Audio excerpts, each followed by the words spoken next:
Hey everyone, this video is for Vlogmas Day 17, and I am not recording this on Vlogmas Day 17, and you're just gonna have to get over that.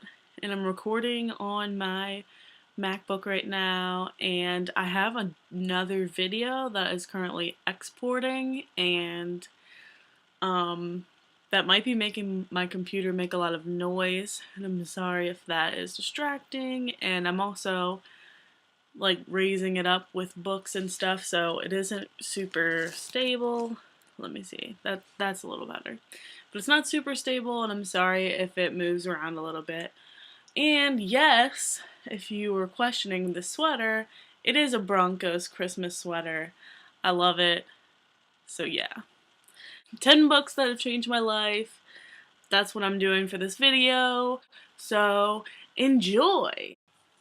So the first book or books, series of books that I want to talk about is obviously the Harry Potter series, because the Harry Potter series started coming out when I was in elementary school, I believe. Like, I'm not sure exactly when the first book was released, but I remember really getting into it while I was in elementary school, and the Harry Potter books were a part of my childhood. And there's a lot of lessons that you can learn from Harry Potter, and literally just Harry Potter and like J.K. Rowling as an author just like changed my life. So that's why it has to be number one and included in this video. And also, Harry Potter books really like got me into books in general, into reading, and that like opened up this whole world for me of books and reading. So thank you, J.K. Rowling. Book number 2 that I want to talk about is it's called The Slight Edge by Jeff Olson, and it was recommended to me by a trainer that I used to have at a gym when I was probably 15 and 16 years old, and he helped me like get stronger for track and stuff. And basically it talks about how like doing a little more each day will give you like a slight edge over your competition, or just life in general. Like, a little more each day is going to help you progress towards any type of goal that you're having. So I would definitely recommend checking out that book if you are trying to figure out how to accomplish something that you feel like, whoa, this is like a big dream and I don't know if I'll ever be able to get there. The truth is, you can do anything that you set your mind to if you put in the work that it takes to get to that final goal.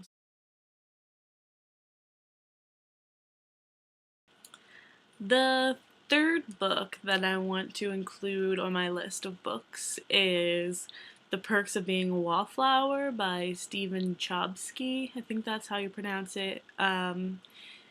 Basically, it's about this boy named Charlie who he is in high school, and he's basically trying to figure out his life. And I think that there's a little bit of Charlie that everyone can relate to, and that's why I like the book. The fourth book I'm talking about is It's Kind of a Funny Story by Ned Vizzini. And basically, the book is about a boy who is thinking about committing suicide, but instead he checks himself into the ER and they take him to True North, something like that. I forget exactly what it's called, but anyway, they like check him into like the psych ward or whatever in the hospital, and it's about his journey with that and then outside of that. And it's just like a really interesting book that is kind of like self-reflective. I think that the author, Ned Vizzini, at one point in his life when he was young as well, he went through like a similar experience as the one he wrote about in the book. It's just a really interesting perspective on like a young person who has suicidal thoughts, and it's something that I think you could read at any age.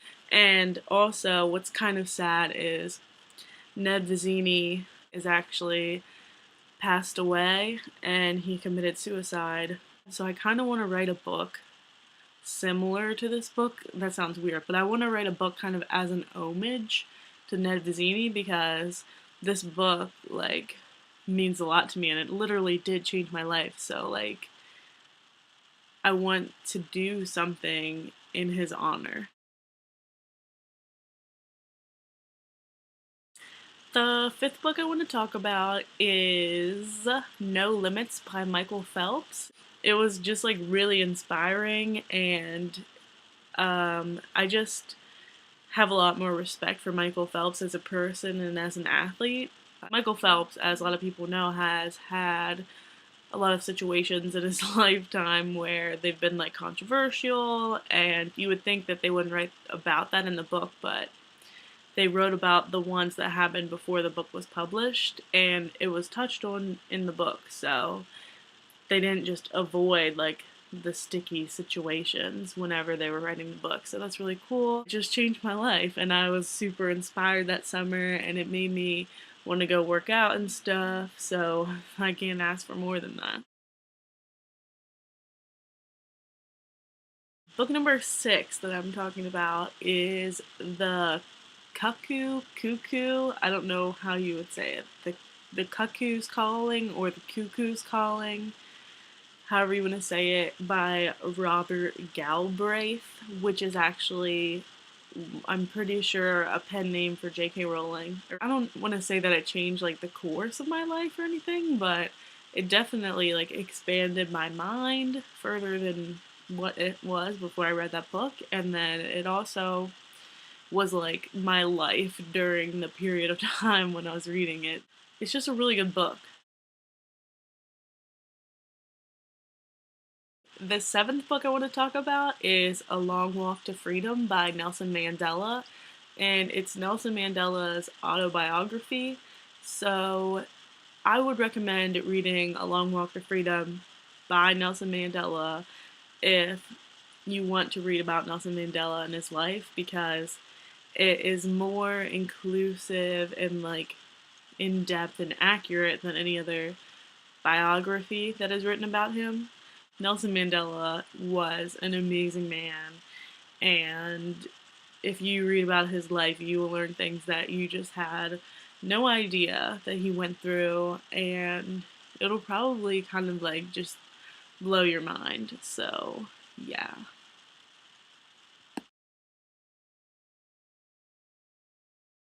I think I'm on book number 8 now, and I want to include this book in my list, and it's called Go Ask Alice by Anonymous.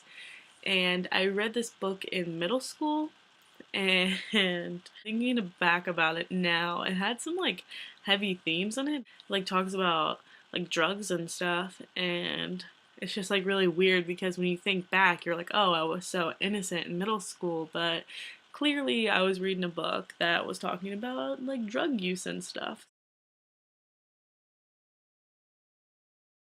So I changed positions a little bit because I had to move forward because I needed to plug my computer in, so that's why it may look a little different right now. But anyway, the ninth book or set of books that I'm including within this is Divergent, but I don't really know if I want to include this series. I think I'm just gonna say Divergent because the series of Divergent actually kind of made me mad. I'm not going to tell you why because I don't want to spoil it for you in any way, shape, or form. But um, the first book, I really, really liked it, and it made me inspired, and it made me think about life, and it made me reflect a lot. I really liked Divergent a lot, and it consumed me while I was reading it, and made me think about myself, and it made me think about the world, and it made me think about writing and how I would like to write books. The last book that I want to talk about is Into the Wild, and let me see here. John, oh man, I cannot read that. Krakauer. I'm sorry, I don't know his name. Anyway, Into the Wild is an amazing book, and it's about this guy's like journey, like kind of self-discovery, and he decides after he graduates college that he's just gonna like sell everything that he has and like get rid of all material possessions and just try to go on this journey literally into the wild. It talks about his life during his time when he actually found like his wild place in Alaska, and it's just like an amazing book. So I would highly recommend it, and it made me think again, made me think about myself, my life, like the world and everything else. And I just think that things change my life whenever they make me think and self reflect and then also reflect upon the world. So I definitely would recommend Into the Wild. Definitely.